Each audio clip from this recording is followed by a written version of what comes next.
Hello, everyone, and welcome. My name is Rafaela, and I'm the editorial coordinator at Architecture Hunter. It's wonderful to have you all here for another session of our monthly webinar series. Each month, we choose a theme to guide our conversations, and this month, we're shining a light on the first Pan-African Biennale of Architecture, the first continental platform dedicated to architecture, the built environment, and spatial futures led from Africa. It's built around a powerful ambition to challenge the traditional center of architecture discourse, creating a platform where the questions, priorities, and perspectives on cities, heritage, and collective futures emerge from Africa itself. Its first edition carries the theme From Fragility to Resilience and will take place from 7 to 11 of September, so it's coming very soon, 2026 in Nairobi. Registration is now open for anyone who wants to attend. As Amanda Ferber, our editor-in-chief, wrote in this month's From the Editor's Desk, the Biennale represents something deeply symbolic, the decision to take ownership of one's own narrative rather than being invited into someone else's conversation. So today, we have two guests joining us. First, we will have Omar Degan, an internationally recognized architect and curator and the founder of and head curator of the Pan-African Biennale. So it's a great honor to have him with us today. His work sits at the intersection of architecture, culture, and geopolitics, engaging with cities, heritage, and collective future shaped by colonial legacies, climate pressure, and rapid urbanization. In 2017, he founded Doe Architecture Group in Mogadishu, working across post-conflict reconstruction, climate-responsive design, and community-led urban strategies. After Omar, we'll have Eloisa Ramos and Moreno Castellano, principals at Ramos Castellano Arquitectos, an African studio based in Mindelo, Cabo Verde. The practice uses architecture and material as a social revolutionary tool. Eloisa is a Cabo Verdean architect known for her visionary direct approach to spaces that respond to people's need, while Moreno, Sardinian-born and naturalized Cabo Verdean, shapes matter and social landscapes alike throughout his work. So Omar will start off with a presentation on the Biennale, and after that, Eloisa and Moreno will be sharing their work and connection to it. After both presentations, we'll all get into a conversation together, also with a live Q&A with all of you. So feel free to start sending your questions throughout the presentations. So please, Omar, whenever you're ready. Here I am. Thank you so much for the introduction and thank Hi, you for Omar. having me. Nice to see you. Likewise, likewise. Let me try to see if I can share.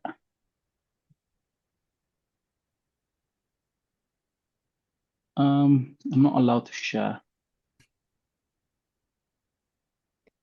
Did you join as a speaker here at the Zoom platform? I think now you'll be able to share. Yeah. Yes, because I received this. All right. Believe you can all see this, right?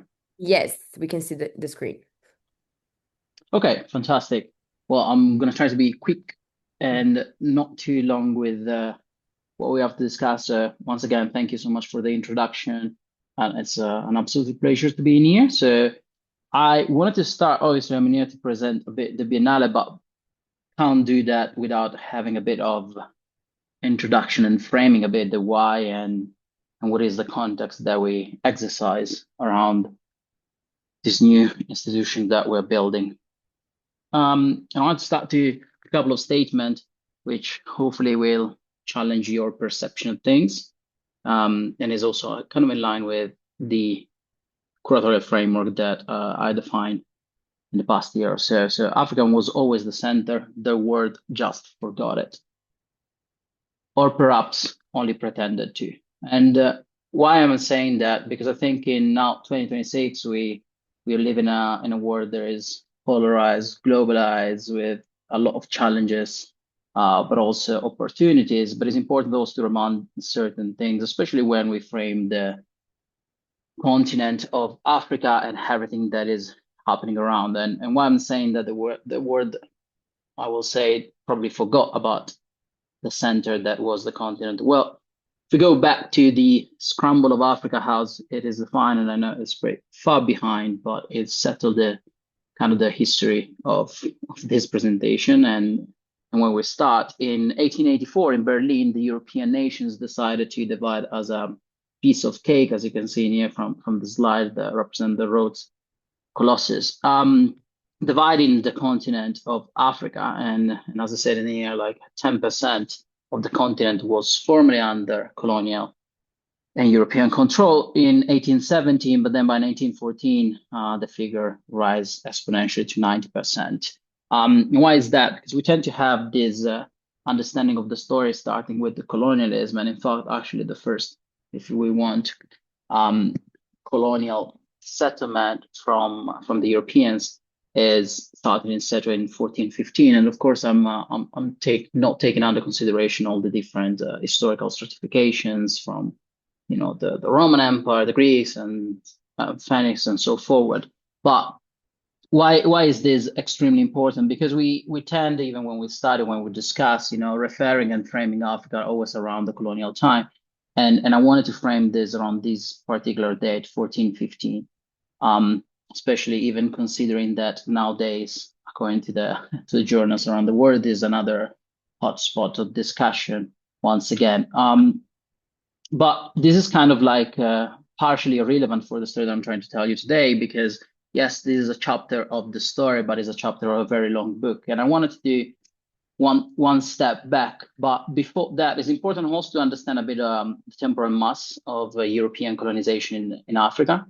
And if you look at this incredible graphic, we kind of have an understanding of the years that altogether the countries of the continent of Africa have been under European colonization, which is an extremely high number of 5,751 years. And if we look at the independence of the same country from the colonial power, we reach barely 3,000, above 3,000 years. So why is this important? Well, because if we frame the whole conversation around the continent based on this chapter of the story, this is what it appears. And this, by appearing this, it also means that we frame the conversation in a direction that is, well, not fair, to say the least, but also very inappropriate to define a whole continent, one of the most diverse, one of the most, stratified continents in the world.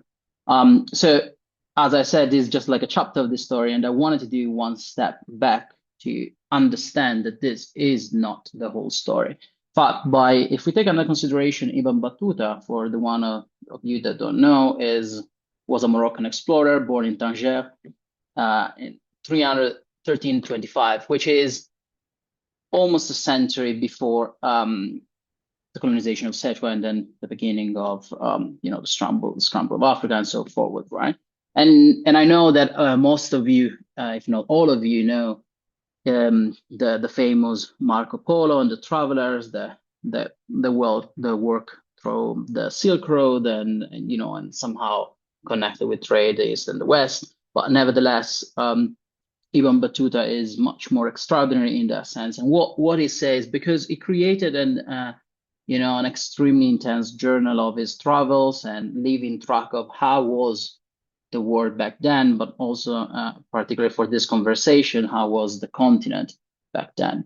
And this gives like a bit of a brief extension of his travels. And as you say, we started in Tanger, but also touched many other countries that are connected, yes, to the Muslim world, but also within the continent of Africa, from Mali to Mozambique, Algeria, Libya, and so forward.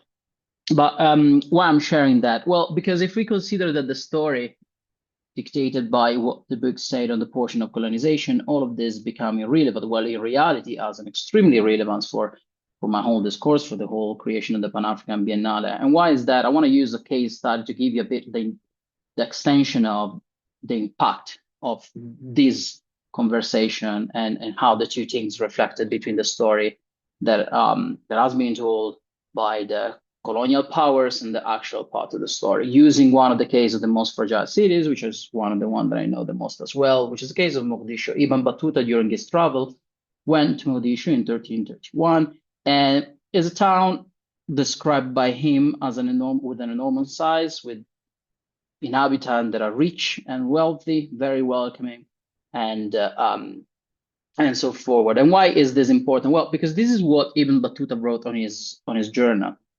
When then we move, and I know Ibn Battuta, someone will say, well, as an African explorer, well, then we go to the sort of original villain of the story of colonization, if you want to, Vasco da Gama, which described Mogadishu as a large fortified city.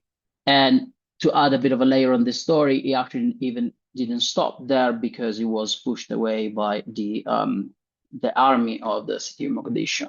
But why is these two are very important things? Because at a certain point, the narration totally shifted um, under the words of Rodolfo Graziani, which was the governor of the time in Somalia, which in his statement state, Italy has the mission to bring civilization and order to lands that have not yet known it, which is, I think, it showcases perfectly the entity of what the colonial powers did.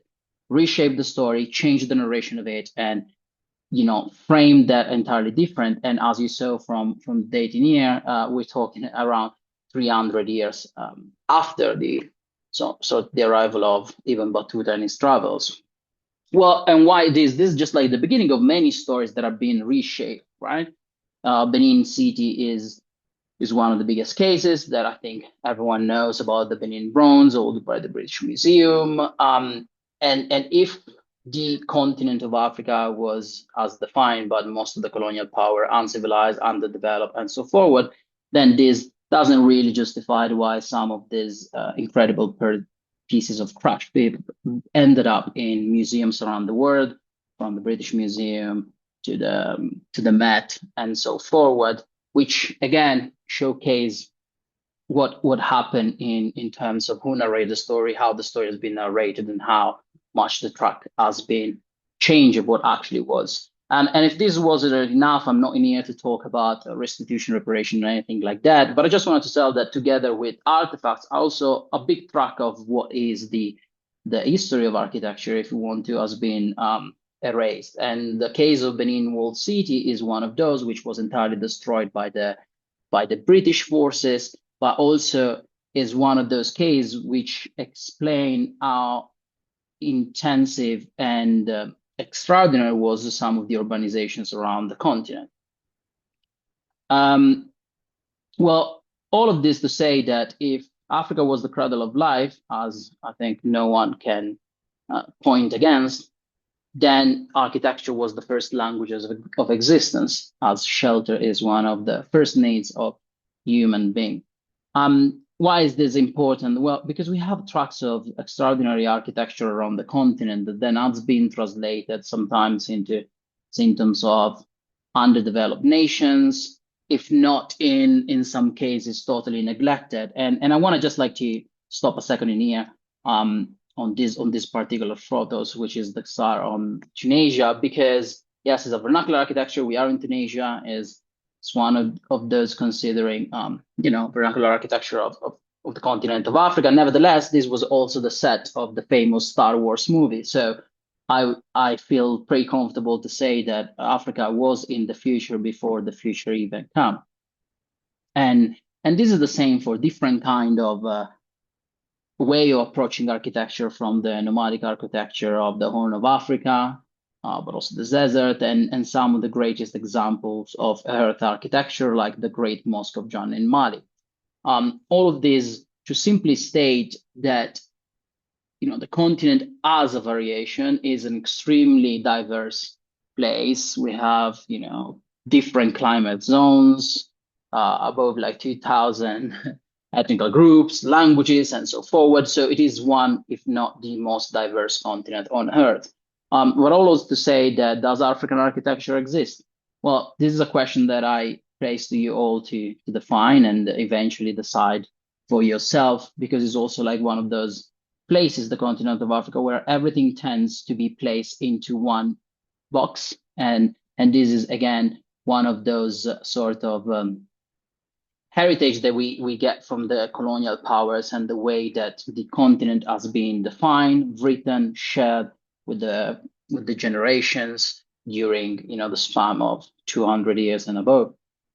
Well, and then if that was not enough to share these thoughts, another big challenge is the fact that there is an extreme lack of representation, or there was an extreme lack of representation in the major architecture spaces, from biennales to international festival and so forward. I can go ahead with publications and more. And in fact, if you think about that, most of the time, it's really fairly rare to actually find representative of the work of offices that work within the continent that showcase their work. And this is for multiple reasons, which include, cost of traveling, one of those, visas is another one, but also like lack of representation in major platforms of architectures around the world as well. And why this is important, right? Because when I said, does African architecture exist, it's becoming very difficult to see representation of the African continent and then attest that something is happening. So to kind of shift the discourse as well, this is why I founded the Pan-African Biennale, which the intention of decentralize the system and at the same time create a bit of a horizontal system of how the conversations happening around the discourse of architecture, because architecture is not European, is not North American, is not South American only. But there's also like an incredible production within the continent that deserve to be showcased and that often also provide an alternative or even a solution to what are the challenges that we face today, including the climate crisis and so forward. So the Pan-African Biennale has intent, as a mission, exactly to reclaim that center of discussion, reclaim the conversation, and do not leave others to tell the stories as happened during the colonial times, by allowing the practitioners, the designers, the architects, the experts of what is happening within their continent and more in detail within the different regions of the continent, so that the voice is the one of actually who's creating new spaces within that. And then is actually a pleasure that we managed to actually put together this with extraordinary individual, extraordinary people, but also showcasing some of the buildings and some of the figures that get less known. And this is why the opening will actually happen in the Kenyatta International Convention Center, which is an extraordinary example of architecture of independence, one which was done by two architects, a regional architect, Carl Henrik, but the Kenyan architect, David Matuizo, which also explained deeply this sort of contrast and challenge between local and continental architects, and then the pressing power of architects from the global north that come with machine of branding, marketing, and possibility to access to the spaces. But as an inaugural edition, what was important for us was also to moving this sort of feeling that has always been given to the continent as a place of extraction and never a place of production. And of course, as much as you have fragility, the other face of the coin is the resilience. The intention in here is not to romanticize the resilience, because it's a condition of something that is not working effectively, but actually showcase that within this resilience, there is an incredible production. There is, technological development, technological experimentations, communities, and so forward, by also touching most of the topics that have been assigned to the continent indirectly, in the sense of fragility, from water issues, internal migration, movement, but also archival and documentation, and what is going to happen in the African cities of tomorrow, as most of them will be the center of human development, if you want to, because considering to the data, by 2050, 1 in 4 people will be African, which is an incredible data that, of course, require a bit of conversations around that. And this is also, again, to trying to highlight the work. One of the major challenges is, of course, documentation. If any of you go to any library, bookstores, even within the faculties of architectures around the world, you will find for every book of any sort of African nation. So discussion about architecture, no matter if it's Morocco or Congo, you will find that the counterpart of books that talks about European architects or North American or Asian architects is much broader than what it is. And for this reason, we also put together this volume, which will accompany the Biennale, which has nothing to do with the per se with what actually will be the production within the exhibition, but is actually putting together, I'll say for the first time, thoughts for each one of the African nations, and behind, walking through the sort of location of the origin of the Pan-African movement, including Haiti, Kingston, Jamaica, but also Harlem and London, and each one of the African nations, to put a bit the accent to what are the thoughts, what are the challenging, what is your work environment, and also bringing light to this extreme diversity that the continent offer by showcasing this work of these incredible practices. Some of them, like Studio Neda or Bled El Bar from Tunisia, which they do an incredible work about, with nomadic population and movement, and regarding Wells doing research of how people migrated and communities move even way before the sort of division of borders.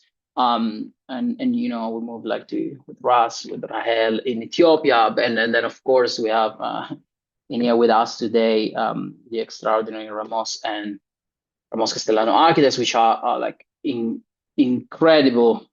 They have an incredible production which deserve to be showcased.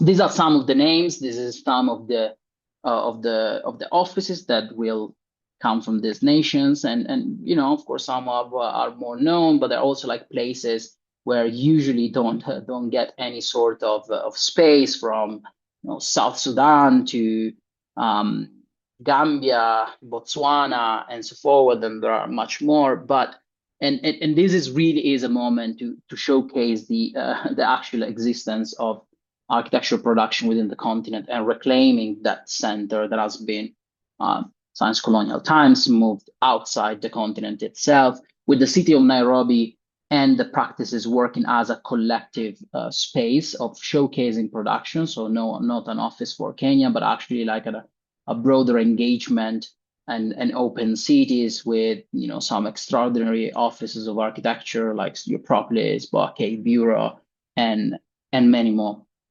And these alone, I think this screen in here showcase that actually for the first time we have this richness of diversity, of impact, and of practices that often, even for geographical distances, cost of movement, and so forward, they never had the opportunity to come together and exchange opinions. So really is an extraordinary historical moment that I'm really looking forward. But much more on that, the intention in here is also to change the way of curating and changing a bit the canon, not more defining what is good and what is bad in terms of looking, but also giving meaning to what the architecture production is, by showcasing their communities, by showcasing the effect of that, the impact on the short and the long term. But also showcasing the difficulties, also showcasing, the scarcity of certain areas and the richness of other contexts, and so forward. And the better way for me to trying to support this movement and this diversity and these challenges is entirely by changing the method. So creating emotion, what does it mean for me and what does it mean for us, that we're moving every 2 years in a different capital city around the continent. That will allow us a couple of things, which is one, avoiding to be rooted in one city, and at the same time creating that sort of Bilbao effect, if you want to, transforming us not from competitors, if you want to, into amplifier of that discourse. So our mandate is simply to create the ground for discussion, create the space for people and communities to engage, create the space for the city to, also amplify their own voice, and hopefully, by living in another city, also allowing the president city to then develop their own journey of architectural discussion and so forward. So this kind of reached the conclusion of this brief presentation to say that the Pan-African Biennale is at this inaugural moment with all the challenges that come with that, with the the extreme support of the community. I also have to absolutely thank the team. We have an incredible team of 20 plus people that spanning 4 different continents that work extensively and with passion to make this happening. And so well, I look forward for the one of you to being there. We're also going to have some program online, so there will be the possibility for who is not here to be attend. But I think enough for me. As I said, this is like a space to allows the practices to showcase their work, and what's better than actually give the ground to I think personally, and a bit biased here, one of the greatest architecture practices that the continent has to offer. Thank you. Thank you so much, Omar. It was really nice to hear directly from you all the path to the construction of the Biennale and all the program. And now, as you said, we're very excited to hear from Eloisa and Moreno also. So if you guys like to start the presentation as well, I think they already joined us as a co-host. Yes. Hi. Hello. Hi, everyone. Hi. Nice to see you. Thank you for joining us. Nice to see you too, and thank you for the invitation. Hi, Omar.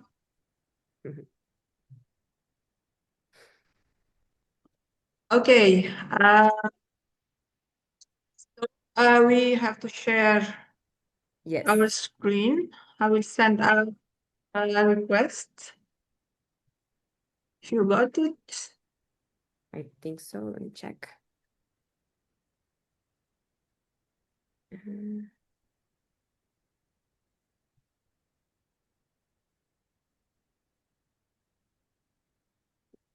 Did you join as a co-host? Oh, I think now you Yes. yes, Okay. perfect. Can you see? Yes, we can see your screen. Okay. Okay.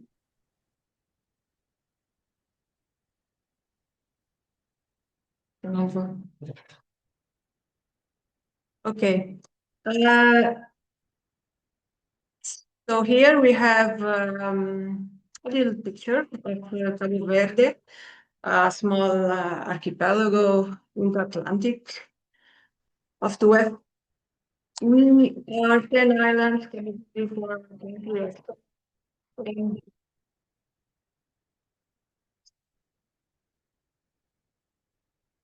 And very few natural resources.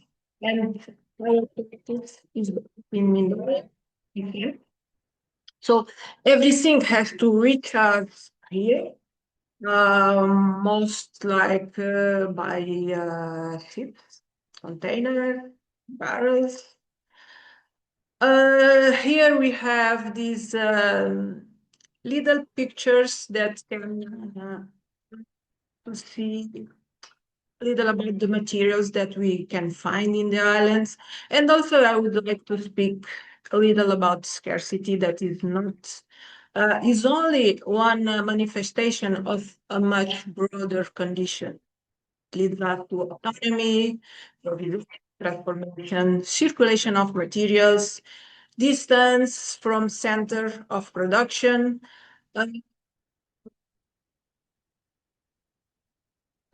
tourism, climate, landscape, imperfection, adaptation. That all these concepts, these we can it was the parameters that we always have to considerate when we start research about our practice and about new projects.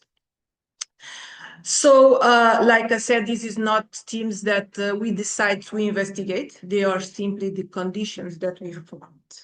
So, based on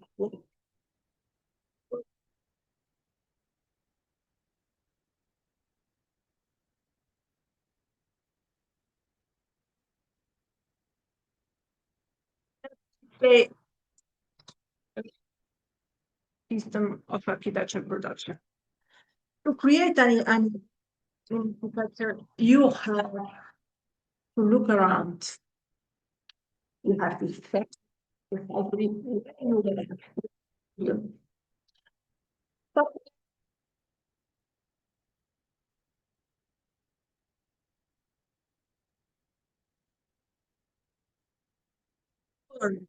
and create with what is in the place nearby in order to integrate the transformation. Or simply said, they are simply the conditions that we found, and architecture has to respond to that. Some pictures that you can see, we choose in this presentation 3 of our build works that are already built in Cabo Verde, the Haloj in São Vicente, the biological settlement in Cruzinha in Sant'Antão, and the CNAD in São Vicente. What we can say that working far from centers of production changed the role of the architects. And that is something that is we constantly have this in mind when we start a project and when we start more than 20 years of research. And now how it is. So we always put the questions, what exists? So the conditions, what can be found? So we start to gather around and see what we can find. And who knows how to make it? Because our work, we start to identify, we do this research to identify the most suitable, let's say, artisans that can make what we have in the project and we aim to materialize. And another question important, and what can be transformed? So we start to look at what we have, how can we transform it, or what that we have and can be transformed. And another important point that we like to share with when we do the presentation is this point that I will make this question now. What happens when the detail you drew cannot be built? So at this point, I have to say our research is this condition that allow us to be flexible, to change or to think quick and to adapt. So this is important in architecture and in our practice. And this is a point that we now we can say is something that we have in mind when we start the project, the project, and when we start to build. Architectures becomes negotiation. That you have to allow you to be flexible, allow you to think, allow you to change something in order to reach the initial objective that you have settled, to materialize what you have in the project.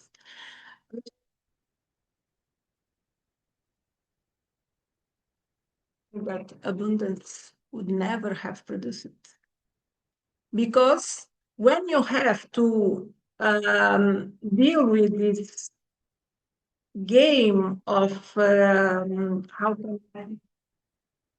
this game of thinking, because you cannot reach the objective in this part, so you have to think quickly and you have to change and to turn, maybe to turn around and to turn to another thing to reach your objective. The material was almost beneath our feet. This is the Haloj, not because we wanted to make a statement about sustainability. This wall that you see here is all gathered in the mountain that we used to, in the little mountain that we used to call it. We have to take to put the buildings.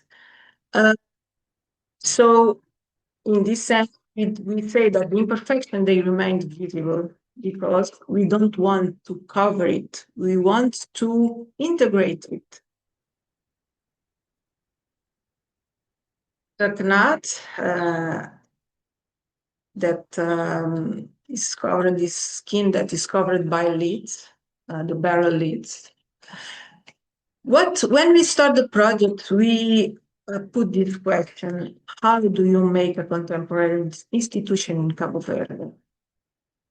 And what should such a building be made of? So we thought about this question because we always do this research before start the project. And this idea came, the strong idea came to do, I will put another return to the previous slide, that you can see this idea, this material that exists here. As you have in mind that I said that everything comes here almost everything by ships, and most of the time is in the barrels, inside the containers. This is details of the facades and about our work. Put these barrel lids in order to cover the building, because in Cabo Verde, as I said, another meaning is a matter of survival, because almost everything comes in the barrels, and it is not simply industrial objects. And in this case, we took something almost and allowed it to become architecture. Something that has a deep meaning to the people, something that allows us to produce architecture for the people, because it's a cultural institution. And we had this in mind. So this leads, like I said, is like a second skin of the building, and they filter the sun, but they are not static. They move. They make some. They give the building an identity. Is a very ordinary object. And the building carrying the history of another system. Great. It has another life. It is CNAT, is a cultural institution, is an icon of the city. And this we want to put this in the center of the city, because it's something. If you have in mind one of the first slides, you see that sometimes people, they use the barrels to do homes, to do shelters for them, because they cannot afford a house. They use the lead to do every object that you can imagine here in the so it's something very cultural. And this is something that would put the cultural matter in the center of the production, in the center of something that can represent, to give the people that can represent and allow them to, in some sense, to identify themselves with the building. Now we have the biological settlement in Cruzinha. As we wrote here, sometimes the most important material at all is the territory. as our practice, we always go deep in the research before start the project. So in this case, we didn't do different.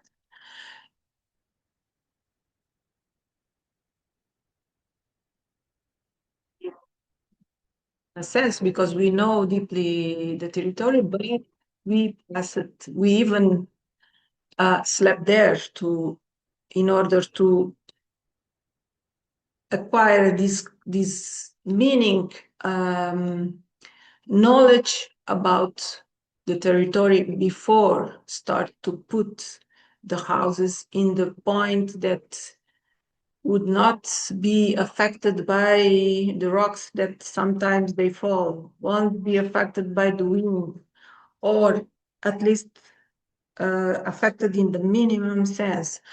And all these points, let me say, leads us to this result. In Cruzinha is a very remote settlement. Now it's not not so remote because they did the roads and everything after this project, but before it was very remote. And this has a very extraordinary landscape.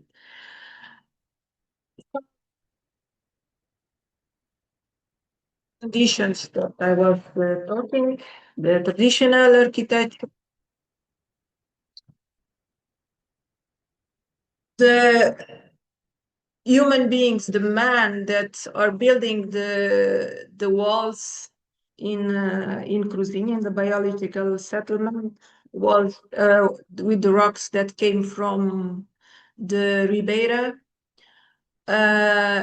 carried one by one, as you can see here, because cars, trucks cannot go up in the hill. So they had to carry everything, the rocks one by one to do these walls, to do the houses, everything. So here is the point that we have to say that architecture cannot arrive as an autonomous object. What can be built here? One of the first questions that we have to have in mind. With what knowledge? We can find things, we can find just artisans to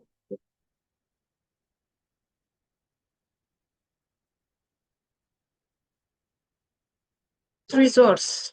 In the case of Cruzinha, we took from the Ribeira, from the river, from the sand from the river, but if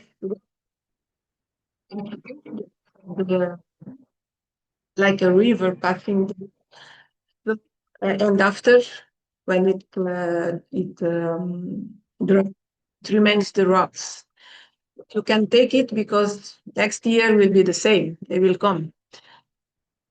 Sand, water, everything from the Ribeira. Everything that we could we took it in the place.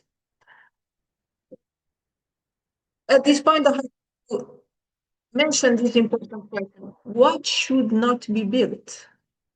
This is important because if you think about it, you are forced to settle something in the right place. You have to settle it not in the right when it should be in your left, or in your left when it should be in your right. So you have to find the right manner, the right place, the right building for it.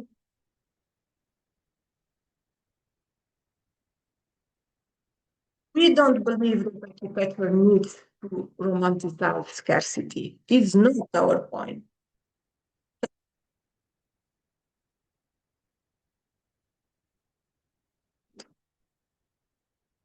And you can see this in these pictures. You can see what I'm talking about. It's not something that we now hear say, oh, scarcity, something very fancy, very fashionable. No, it's just a condition, but we can transform that in something. We wanted to put these three pictures because where the place, biological settlement, and Knat before our intervention.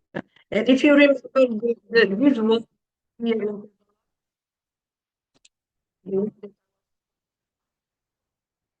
in this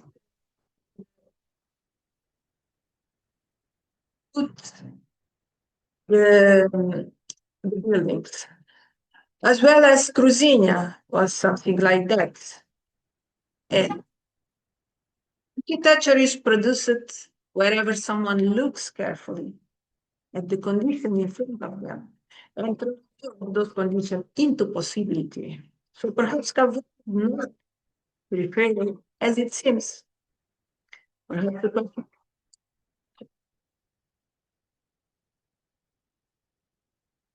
there is the center. Those are the important questions that have to lead, and in our case, are being leading our practice. I hope I didn't pass the time for the presentation. So with this, we finish this little presentation, very little time, so we choose most symbolic and to present, but yeah, to fit in the time. Thank you so much, Eloisa. Thank you, Moreno, as well. No, the presentation was really great. Thank you for sharing your work with us. And now we're going to move to the last part of our webinar, which is the Q&A. So Omar, also, if you want to jump in again. Also, Omar, if you have any questions of your own for Eloisa and Moreno, feel free. At the same time, I'll also be reading some questions that I see that we already have here in the chat. So for everyone in the audience, if you haven't sent in your questions yet, please, now's the time. Go ahead and send them. So let me check for the first one. Okay, so Omar, the first one is actually for you. You founded the Pan-African Biennale as the first continental platform of its kind. Was there a specific moment or project that made you realize this needed to exist rather than just being talked about? So was there any specific moment that it clicked for you that you really wanted to create this platform and the Biennale itself? Yeah, there are many of those. Some that I can say, some others that I can't. But I think the one that I liked the most, I think, is was time ago when a couple of years ago when I submitted a project. One of the projects that I did within the continent actually was in Somalia, and and the response was that was not matching the standards of what they wanted, not in terms of architectural design, but in terms of how the photos were taken, where the things were, how materials were used. And I think that is the representation of the fact that you can't have one standard that apply for the world. One, and two, who defined the standard, and based on what are defined the standards, right? We decided that this is appropriate for that and something else is not appropriate for that. And I think for me, right, the most beautiful thing, which is such an obvious thing under our eyes, is the fact that diversity is actually what makes this world beautiful and interesting as it is. And it doesn't matter if it's like the languages that we speak, the food that we eat, or the clothes that we wear. And in that moment where we try to flattering that discourse and that possibility is also the moment where we start traveling cities that all look alike. It doesn't matter if we are in Beijing, New York, London, or Sao Paulo, right? So for me, in that specific moment, and it wasn't just the one condition, I think it was a sum of things, made me reflect that it is, especially in this particular moment in history, is extremely important to fight for the preservation of different cultural identities, to showcase that diversity is nothing bad, but is actually what enrich each one of us. And in a specific moment where there seems that political movements, communities, and people seems to fear the diverse rather than embrace that, is very important for me to remind to the world that diversity is important. And when the diversity of that. You start to embrace it a bit more. You start to find common ground rather than be defensive and dismantle things that are just not what you know, right? So I think the Biennale wants to do that a bit. No, that's very, very interesting, very fair. So now the second question, I think I can for it can be for both. And also I think Eloisa, you have mentioned about this throughout your presentation as well, but the Biennale explores the idea of from fragility to resilience. How can constraints, climate, resources, geography become drivers for architectural innovation rather than limitations? So what you mentioned about scarcity and all of that.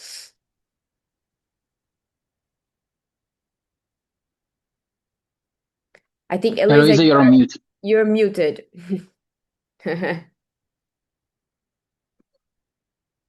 Okay. No, This Biennale,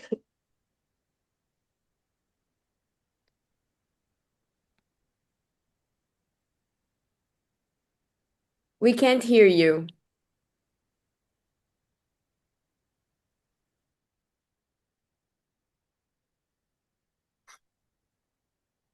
Still not hearing you.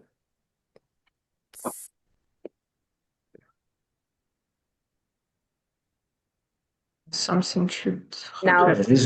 now it works. working. Now we can Now hear it you. works. Yes, now it works. Okay, okay.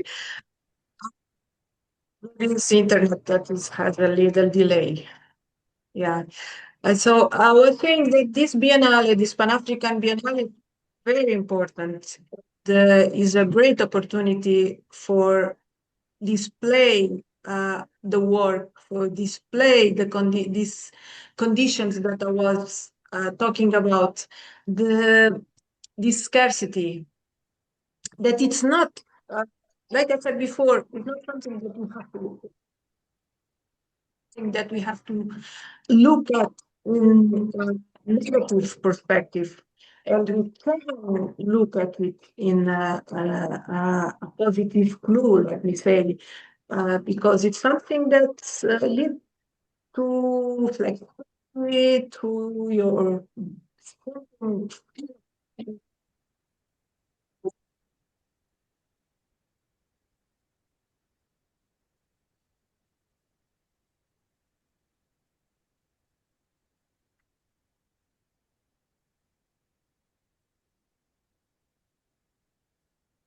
I think the audio, we cannot hear you now.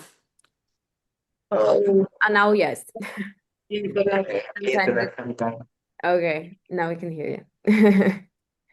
I will also say something.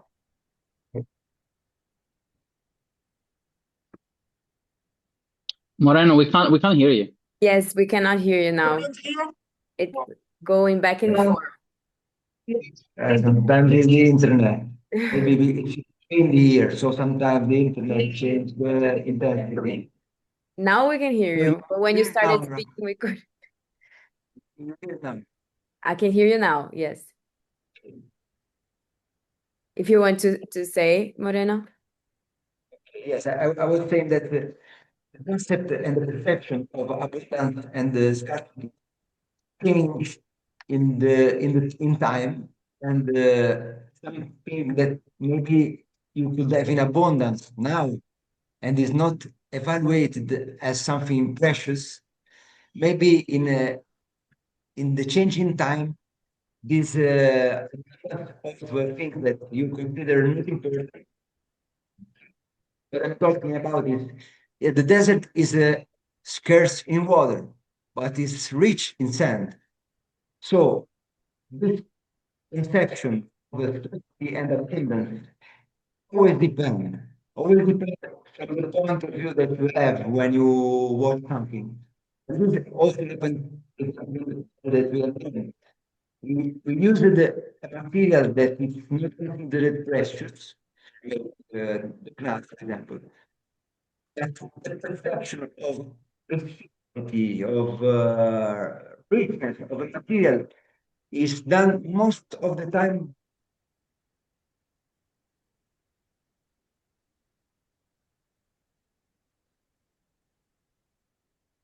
better.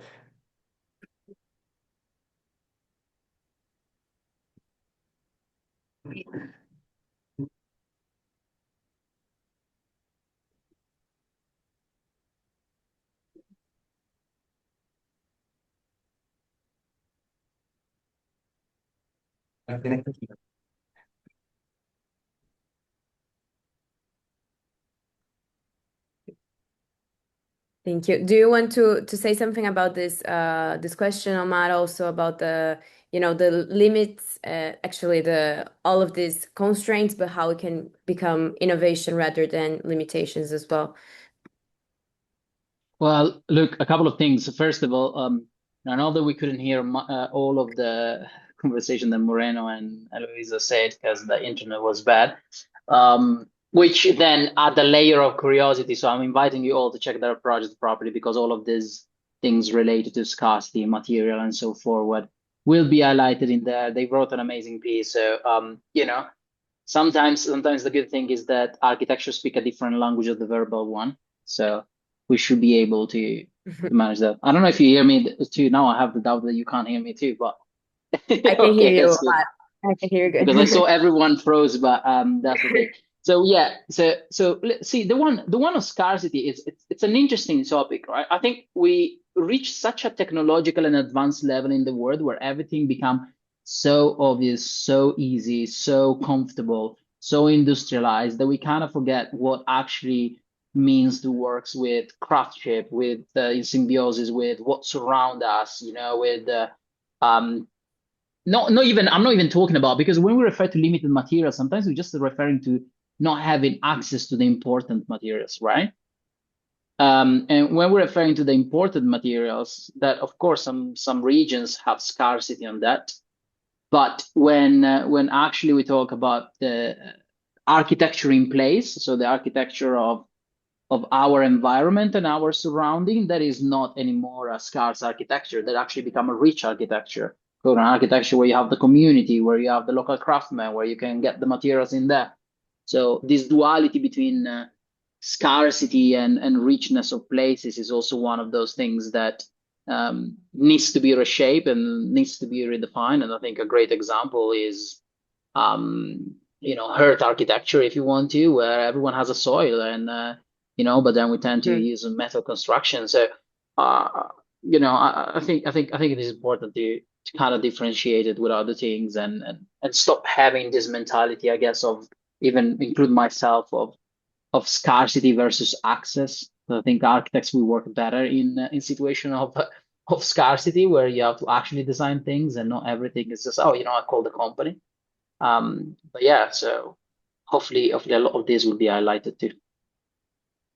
Great. And I think there's a question here to Eloisa and Moreno that's related to what you just mentioned about craftsmanship. So, Eloisa and Moreno, a lot of your work leans on local artisans and handmade construction.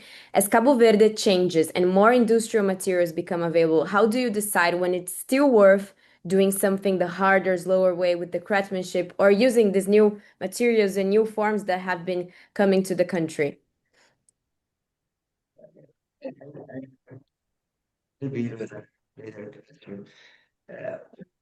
I propose.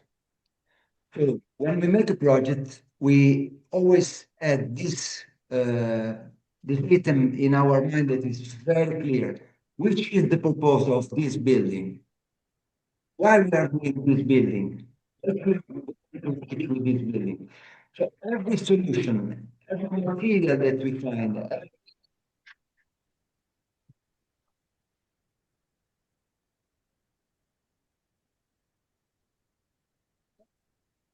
we felt that the capital that comes from abroad, population, gap between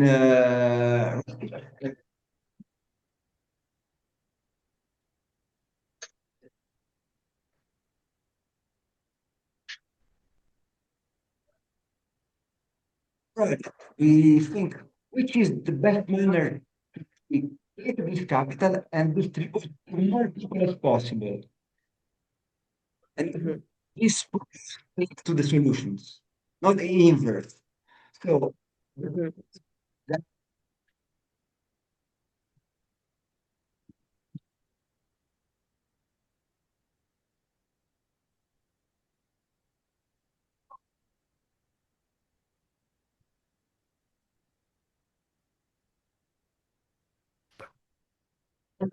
it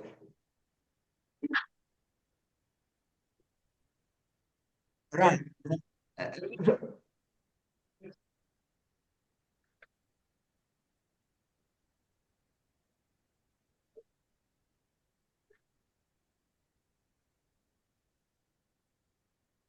A lot of positive uh, reaction.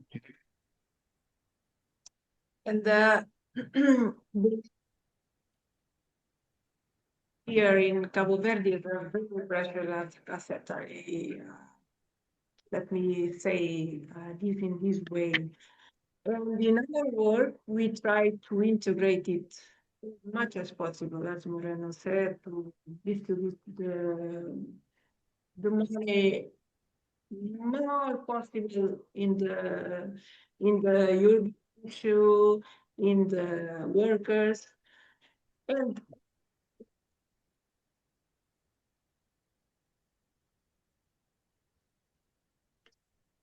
Yeah.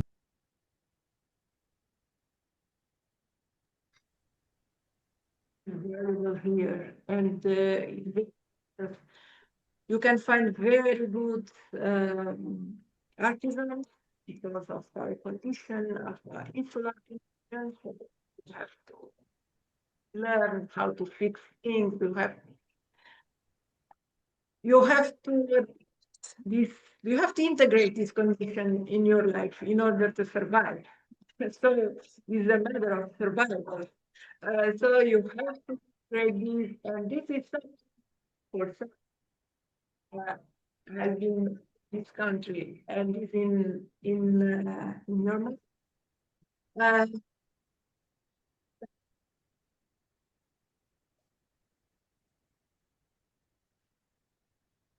but that's the piece here, a bottle, bottle. You have to recycle it. Maybe this thing in your mind because it's something precious. It's something maybe in some for the planet life is nothing, but something that and maybe this is changing also here. But in other hand, you continue to find um, this way of thinking. The artisanal way, people doing things, fixing things. Like I said, now is we are in the 21st century, so also in Cabo Verde things are changing. These in architecture, and this is just you have to look at it in this perspective. You have to see that.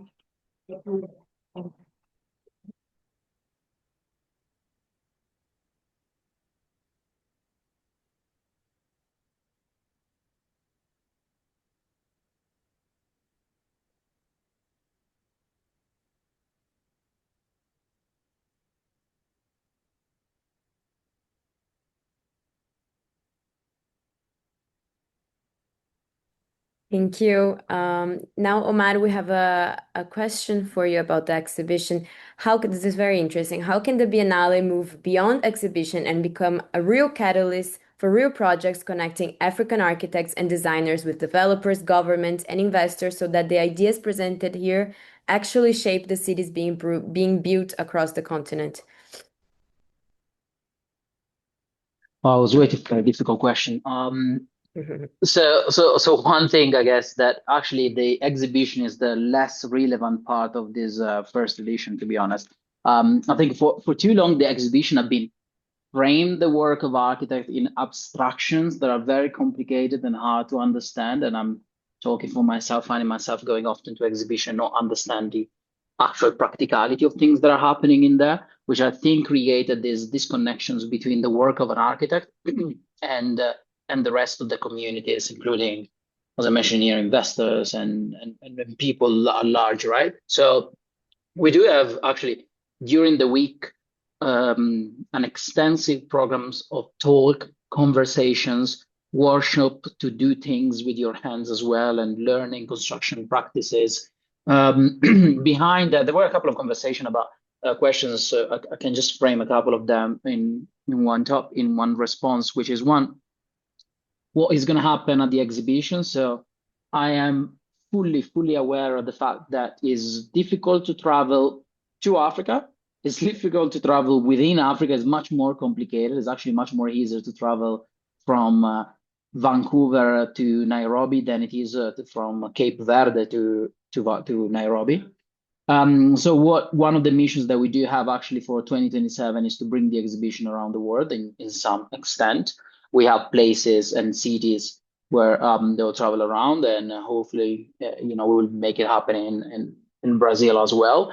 And that is one of the things. And I think by gathering people together, giving space to architects, to conversation of this kind, it allows also to understand that you don't need to go to foreign architects and so forth, but there is actually a production here. There are architects that can support you to design houses that are much more sustainable, that are much cheaper on the long run, because an initial investment that is done properly with a good architects will save you money on the long run too.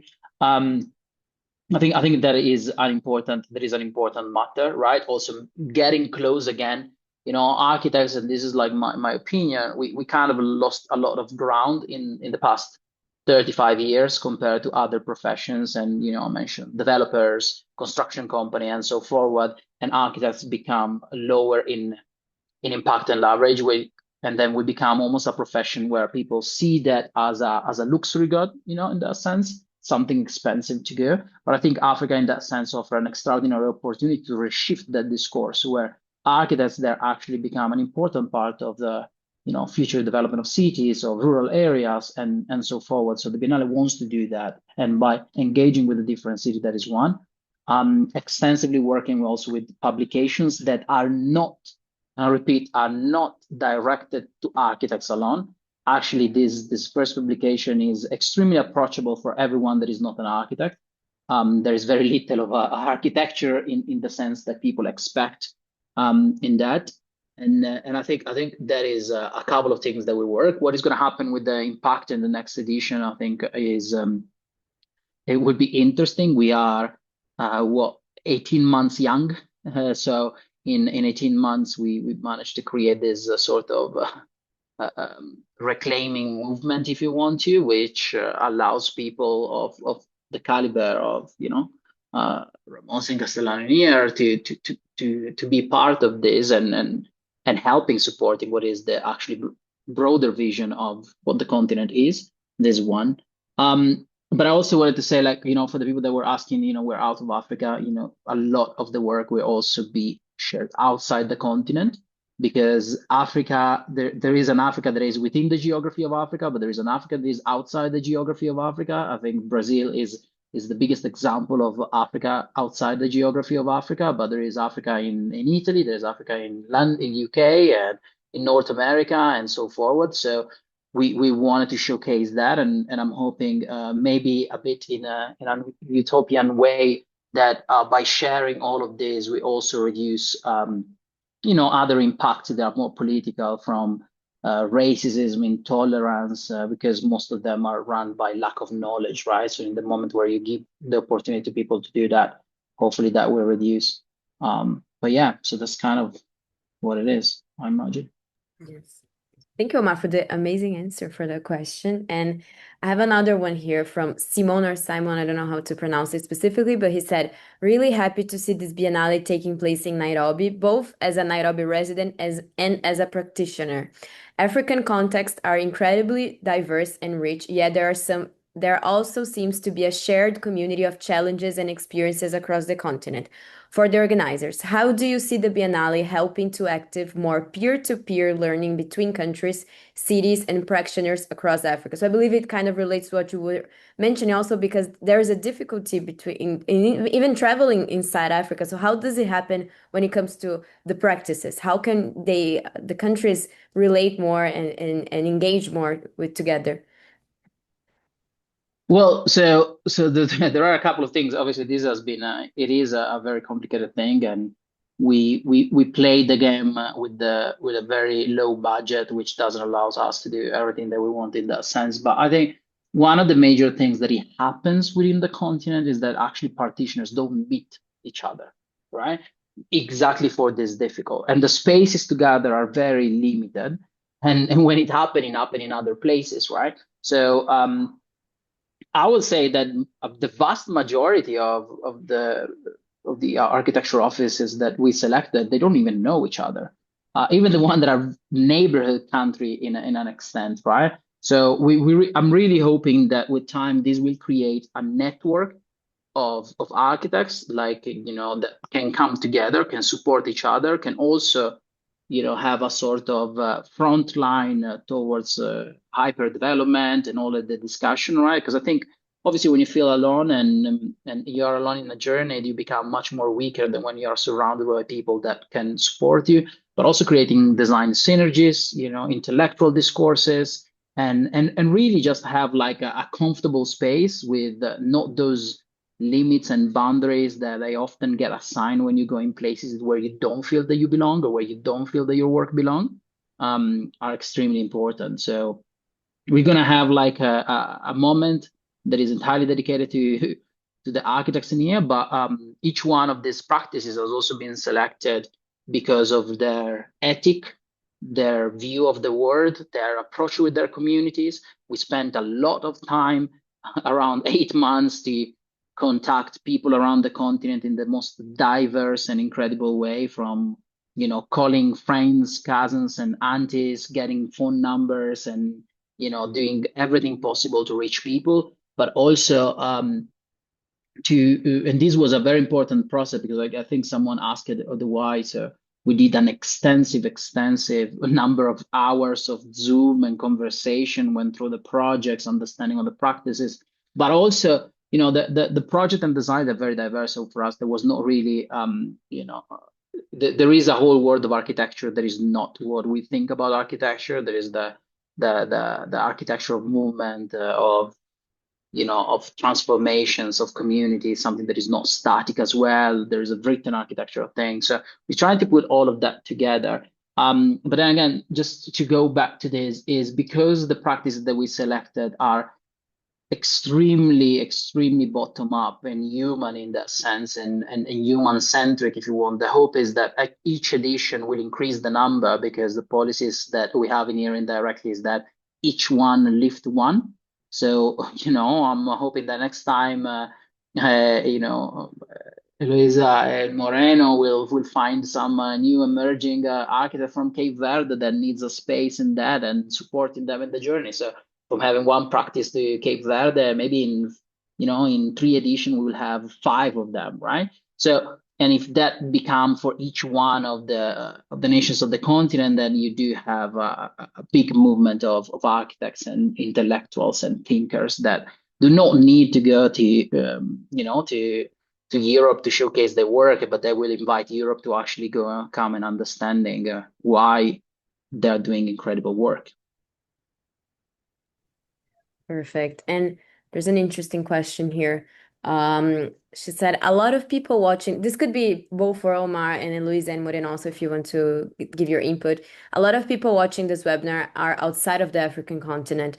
For those of us who want to genuinely support this movement, not just admire it from a distance, what's the most useful thing that we could do? I mean, outside of joining and attending the Biennale. So I think that's questions kind of around that.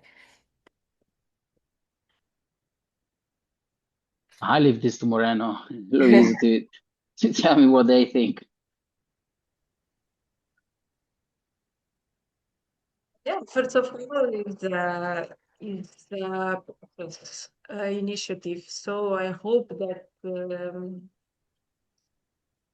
community outside Africa, the community that it's in a way the happening of this could join, could incentivize this to happen, because it's something. This is an initiative that can connect the architect that's in Africa, Caribbean, everywhere.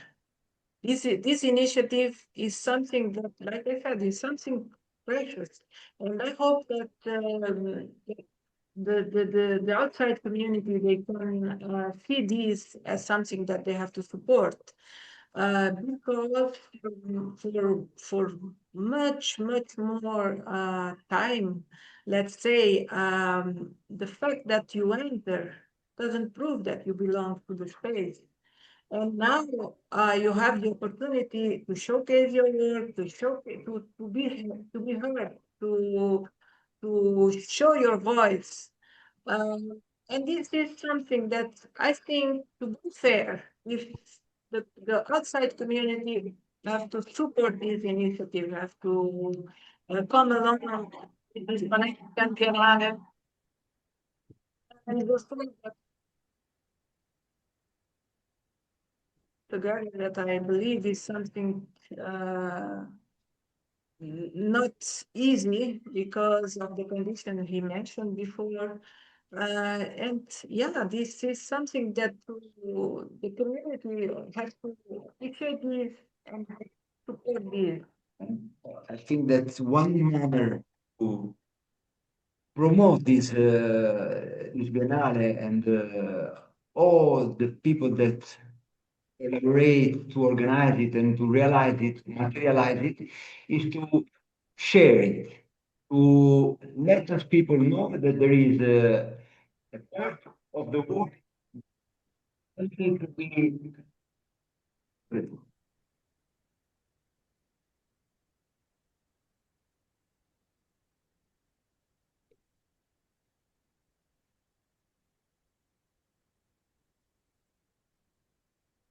uh,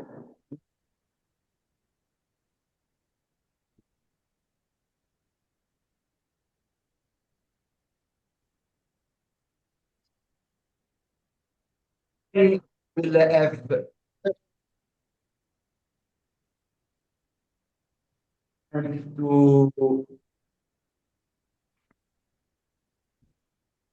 Just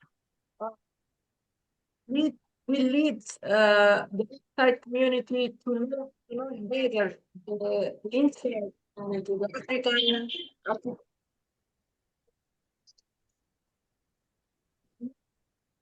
the base. So when you know something, you don't fear this. So you can embrace this, and we can become a bigger community, because it's something, not something that,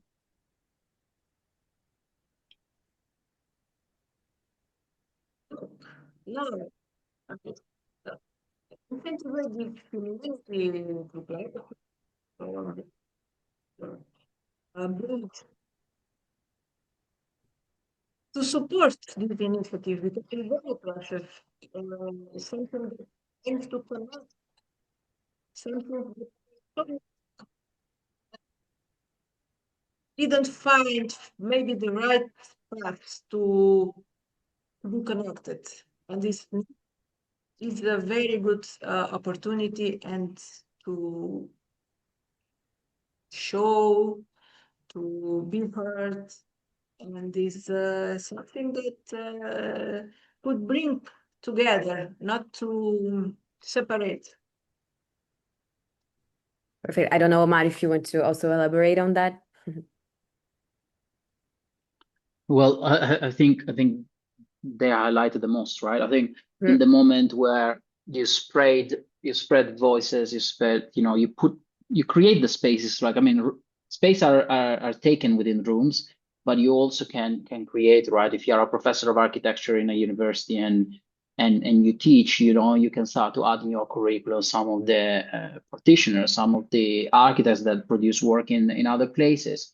You can, if you are someone that has I don't know, a book club, maybe you can start to highlight some of the writers that comes from the continent, right? Like each one plays a bit of a role in that sense. For us, obviously, the more we're able to connect with people, to share, the more like will be easier for then architects at the time, to get their work out, to gain support, but also for the people to get better architects to do their work as well, right?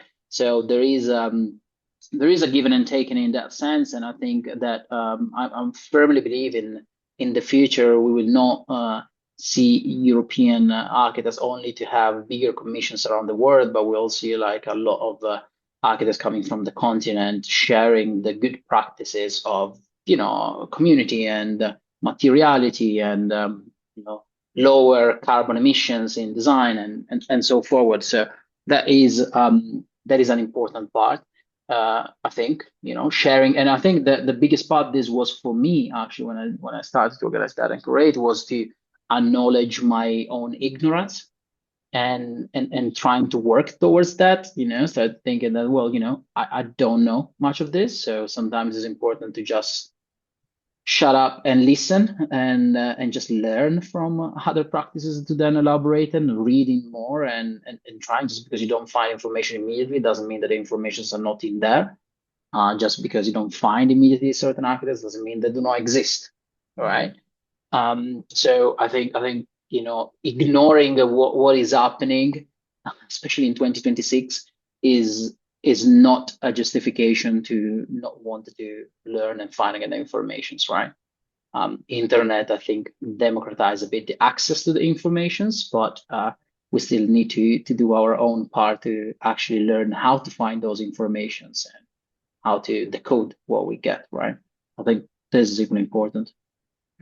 Thank you both for the amazing answer to the question. And now I'm going to read the last question, unfortunately, because we're running out of time, which is a question specifically for Omar. I think it's also a kind of a hard question, but she said, our goal is also to use architecture to decolonize how we build and maybe regain economic sovereignty. Sorry, my English. But politics and foreign capital remain major obstacles. Do you think spatial and economic independence in Africa is truly achievable? When politics get in the way, how can architects bypass these barriers? From the ground up with communities or from within institutions? Well, that's a very complicated question, but I think architecture is a political act in every form or shape. We just decided not to see it as a political act or not to see it as a political act. We see that today more and more commonly in places around the world, from the Gaza Strip in Palestine to places in refugee camps to anti-homeless furniture around the world, or neighborhood that I got dismantled. So it's really like in a lot of places architecture is an act of politics. So yeah, government change, there are constraints, there are like multiple challenges economically, I guess, but it's also like I think the gift of us as an architect and professional, right? To navigate those. I'll never forget actually when I was at the School of Architecture that my professor told me this, that we are the only people on earth that have the chance to walk within our dreams. We design things that do not exist on a paper with lines, and then we have the skill to make that happen. And I think that is a gift because it allows people, it is embedded in our profession, the intention to make people dream about something different, something better. Shelter is a thing, the richest of the politician and the poorer of the human being, they all need to find a shelter, So I think we are a political force that forgot actually how strong is our power. Any government has a building that everyone look at. From the White House to Westminster in London, and the African Union building in Ethiopia. So architecture is always forever present. I think for us it's now the challenge because time changing, right? The disparity and the inequality become bigger and bigger, but also like the people that can have access to us as architects is becoming very, very narrow. So it's our duty to kind of move back into the community. We need the support and working through that. I think it is a political act in that sense. And I just wanted to like, if I can, because I saw a question without getting too much into that. There's one asking me the Nigerian scholar Denis Ekpo and his philosophical concept of post-Africanism. I don't want to get into too much that about Pan-Africanism and so forward, but like every movement shape with time, change, mutate, improve, they redirect, they change direction, and Pan-Africanism movement for me and for the architecture intent of that, we're also trying to move in a different direction as well. And how the community will shape that movement, I think, is something that we need to wait and see. But each one of you are part of creating those movements. Great. And I think just to wrap up, there's a very specific question about the Biennale. If there's a possibility to attend the Biennale virtually, I believe you mentioned this in your presentation, but maybe if you could dive into deeper, how is the virtual participation? How can someone get the entries? And also if someone wants to attend in person, if you want to talk a little bit about that, just so we can wrap up. Yeah, so we are working on providing the opportunity for certain talks to be specifically online, also to match the participants that cannot come directly, but also to bring a bit of Africa outside Africa. And so that will be an opportunity. Will also be an opportunity, I believe, in 2027 to see some of the exhibition in different locations around the world. So to provide a bit of access about that. And we're planning to move that in North America, South America, Europe, Africa, and majority of the countries, but also like Middle East and Asia. So it is a really like we're putting efforts. We're hoping to be able to do that. Funding permitting that to give more access to everyone. Perfect. So thank you so much. Thank you, Omar. Thank you, Eloisa. Thank you, Morena, really for this very rich and very important conversation that we had today. We're very happy to be media partners of the Pan-African Biennale and to be a part of this conversation. Omar, also, you know that you can count on us for anything. And I hope the Biennale is amazing. It's very soon. It's in 20 days, I believe, right? In the middle of September. So it's coming out very soon. So thank you again for the presentations and for being with us and responding to all the questions. And thank you for all the audience as well for joining us and to sending the questions and participating in the webinar. It's always a pleasure to have you all here, and remind to everyone that we have this monthly webinar series. So every month we have different conversations with different people. And so thank you so much. And I hope to see you in the next webinar. So thank you all. Thank you for having me. Thank you. Bye bye. Thank you so much. Thank you. Bye. Bye. Take care. Bye. Thank you. Bye.